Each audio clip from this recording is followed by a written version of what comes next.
And welcome back. If you've never seen the channel before, I happen to be a pretty big fan of P-47s, US props in general, but P-47s in particular have been a real big favorite of mine. A lot of my shorts are made with P-47s. I think it's an underrated prop. I love it historically. I love it in the game. And if you also didn't know, in the most recent patch, it was nerfed. Twice, actually. Once was intentionally, and then the other was unintentionally.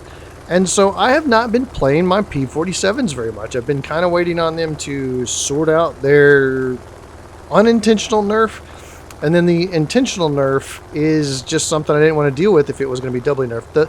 The unintentional one was they doubled the weight of 50 cals, which, as you might imagine, that's quite a bit of a problem for P-47s given that it has 8 50 cals. So it really did hurt the performance of the P-47 just flying around. I flew a couple games right after the patch, and it felt like a brick, and it was not enjoyable. So waited on them to fix that.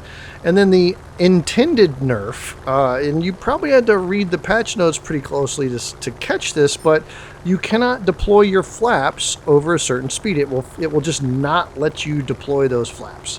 So I've been kind of waiting to see what sort of impact this will have on gameplay. And this is like one of my first real serious times taking the P-47 out since the patch to kind of see how I think I could do in it.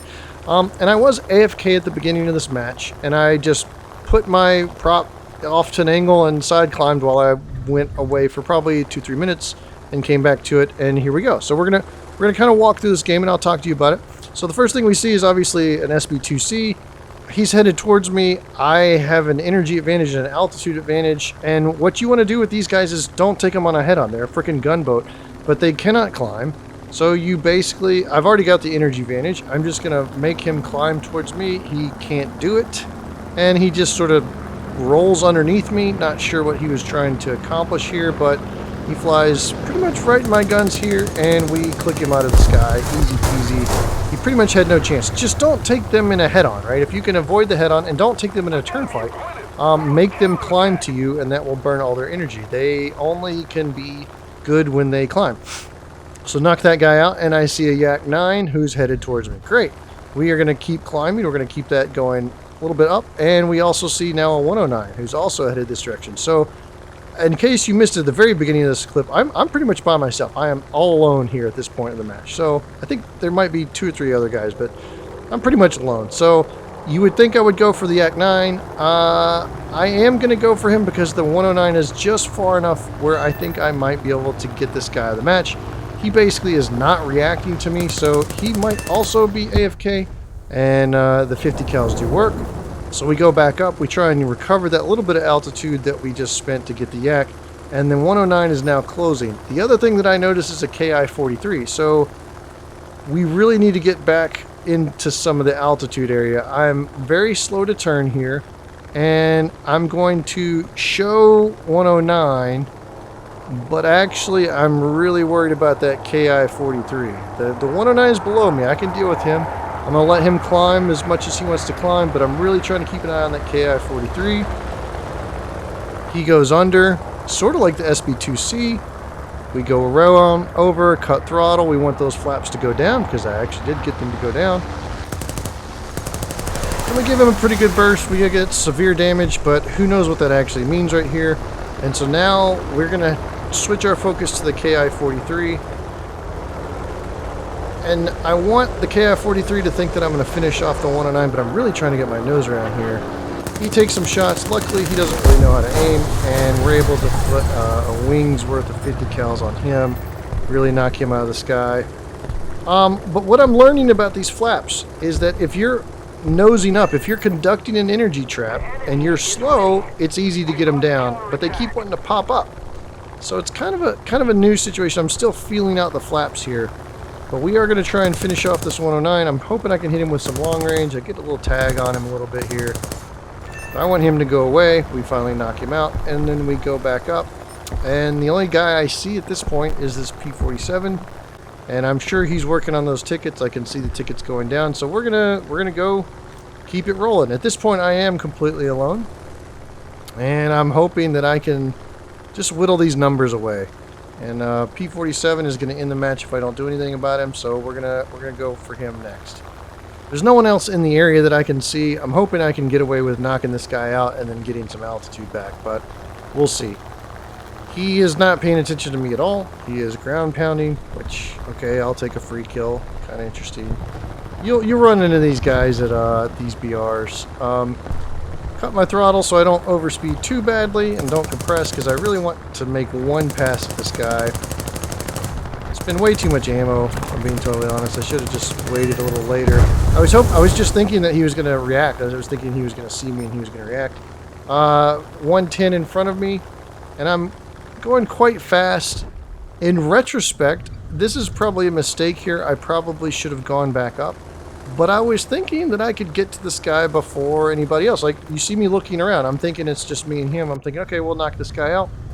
I probably should have at least been climbing a 15-degree angle, but I'm not. And I'm hoping to get over to the 110 before he gets back to the airfield. And in doing so, I am staying too low. I should have been gaining more altitude. But it does end up allowing me to react to that yak a little bit. Like, he pops into view and I'm like, okay, crap. So I've got to turn towards my air base, and now I'm trying to gain the altitude I should have already had, pretty much. I'm hoping this guy, if I just turn and run, maybe he'll lose interest, and so I'm trying to stay fast and trying to head towards my airfield. But that's not going to work because I am the only enemy left in the whole match. So he keeps getting closer and closer and closer, and at some point I'm like, okay, you know, F it, we ball. We're going to have to dogfight a Yak 9 low because I can't get altitude and I can't get away from him. We're just going to have to out dogfight him in a P-47. So we make it happen, and we're going to try and see what we can do with it. I do auto engine control so I can truly max out everything. I can't deploy flaps. They're right there. I cannot deploy flaps at this point. I tried multiple times to get my combat flaps out to try and give me a chance here. But this is the nerf, right? The flaps. I finally get them down because I nosed up, and that's what I'm learning. Like, okay, when I get my nose up, I need to get my flaps down because that'll be slow enough. But I managed to somehow have position on this guy, and it's really just like, okay, he's going too fast, actually. And so I need to keep him in front of me while also kind of keeping him close. And honestly, I thought he could have had me maybe there. I do get the flaps out again. I'm like, okay, I got to end it here. I got to get my guns on. Do get a little bit of a glancing hit. Any damage I can put on him is damage that will decrease his performance. Looks like I opened up a water leak. And I see the other Yak 3 coming in. And at this point, I'm like, I'm full commit on the Yak 9U because there's nothing I can do about the Yak 3, especially if there's both still alive. The Yak 9 flees here. He's trying to get away. I guess the water leak is bad enough that he wants to RTB. And then we're going to have to try out my long-range gunnery here again. And we do get a fire, and we kill that guy. So at this point, the Yak 3, like, it's perfect time. Right when the Yak 3 engages, he takes it up, which is fine by me. I will stay slow and turny, but I really don't have much of a chance here. I am just fighting for my life, hoping to somehow hope this guy makes a mistake.